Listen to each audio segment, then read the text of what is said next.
है अमेरिका को पाकिस्तान से प्यार है और हमारे देश से नफरत है।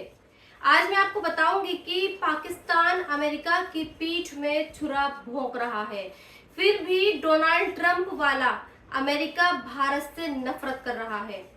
लेकिन आज खबरों से इस सिलसिले को आगे उस खबर से बढ़ाते हैं जो भारत के मुसलमानों को यह एहसास दिलाता है कि तुम इस मुल्क के सेकंड क्लास सिटीजन हो।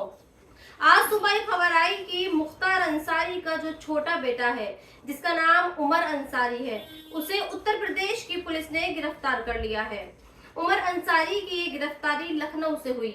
उमर पर ये आरोप है कि इसने अपनी मां अफशा अंसारी, जो कि फरार है और जिस पर 50,000 रुपए का इनाम घोषित किया हुआ है, उसकी एक जब्त की गई प्रॉपर्टी को छुड़वाने के लिए एक याचिका दायर की और अदालत से ये कहा कि उसकी मां की जो प्रॉपर्टी जब्त कर रखी है, उसे उसका बेटा होने के नाते वापस की जाए।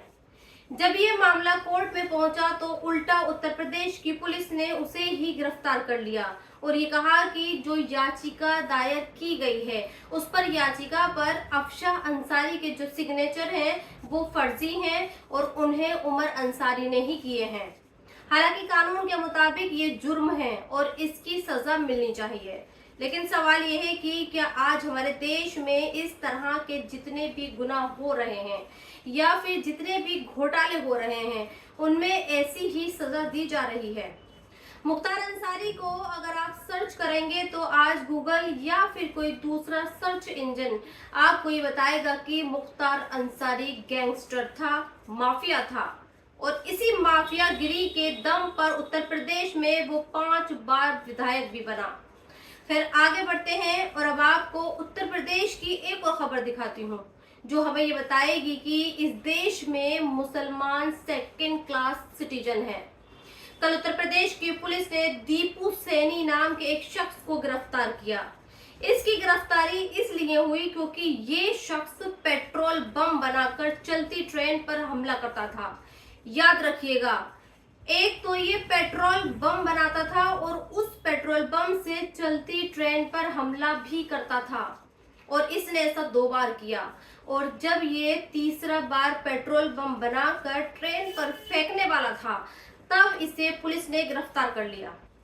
आज ये पुलिस के सामने सही सलामत खड़ा है और मीडिया के सामने ये बता रहा है कि पेट्रोल बम बनाकर चलती ट्रेन पर फेंकने का इसका मकसद क्या था और पुलिस वाले हंस भी रहे हैं। सोचिए, अगर दीपू की जगह कोई उर्दू नाम वाला शख्स ऐसा करता तो क्या होता। सबसे पहले तो उसे आतंकवादी घोषित कर दिया जाता, इसके तार लश्करे या फिर जैसे जैसे किसी आतंकवादी संगठन से जोड़ दिए जाते, इसे ट्रेन जिहाद का नाम दे दिया जाता, मीडिया इस पर डिबेट कर रही होती और बहुत मुमकिन था कि दीपू के घर पर स्थानीय प्रशासन बुलडोजर चला चुका होता। लेकिन दीपू के साथ कुछ ऐसा नहीं हुआ। ये खबर किसी भी नेशनल टीवी चैनल पर नहीं दिखाई गई, ना ही इस पर डिबेट हुई। हाँ, ये जरूर हो सकता है कि आने वाले दिनों में आप ये देखेंगे कि दीपू को मानसिक बीमार बताकर उसे छोड़ दिया जाए। वैसे मुसलमानों से याद आया, आजकल मुसलमानों को बदनाम करना बहुत ही आसान हो गया है।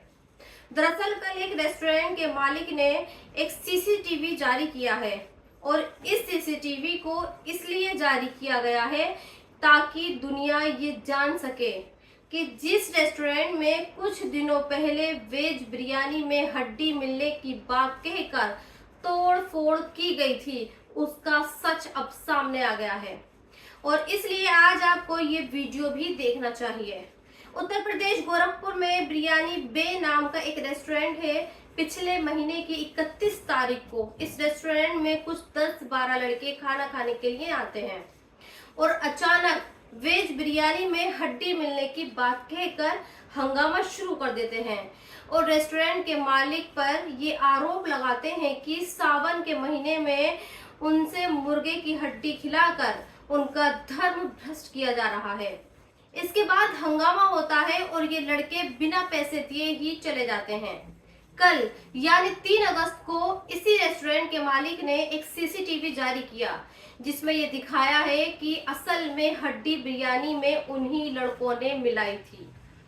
ये खुद ही एक हड्डी रख कर लाए थे और रेस्टोरेंट के मालिक को पैसे ना देने पड़े, इसलिए इन्होंने खाने में हड्डी मिलाने का नाटक किया। सोचिए, ये लोग सावन के महीने में चिकन की दुकानें बंद करवा देते हैं, लेकिन खुद अपनी जेबों में हड्डियां रखकर डोलते हैं ताकि मुफ्त का खाना खा सकें और लोगों को बदनाम कर सकें।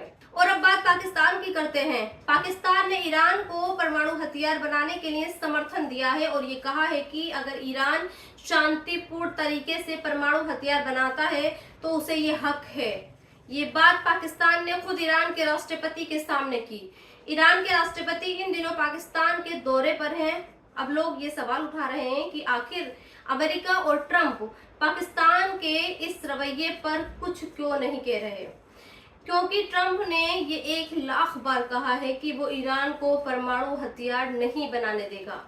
यहाँ तक कि जब ईरान और इजराइल के बीच युद्ध चल रहा था तब अमेरिका ने ईरान के परमाणु ठिकानों पर बमबारी की थी और ये दावा भी किया था कि उसने ईरान के परमाणु फैसिलिटी को तबाह कर दिया है, बर्बाद कर दिया है। और अब जबकि पाकिस्तान ये कह रहा है कि ईरान को परमाणु ताकत हासिल करने का हक है, तो अमेरिका खामोश बैठा है। इसलिए विदेश के मामलों में ये जानकर ये कह रहे हैं कि अमेरिका और ट्रंप को पाकिस्तान से प्यार हो गया है, इसलिए वो पाकिस्तान से कुछ नहीं कह रहा, जबकि भारत के साथ वो लगातार दुश्मनी दिखा रहा है। अब इस खबर को देखिए, शायद इतिहास में ये पहली बार है कि जब अमेरिका के किसी बड़े अधिकारी ने भारत की तुलना नॉर्थ कोरिया जैसे देश की तानाशाही से की है।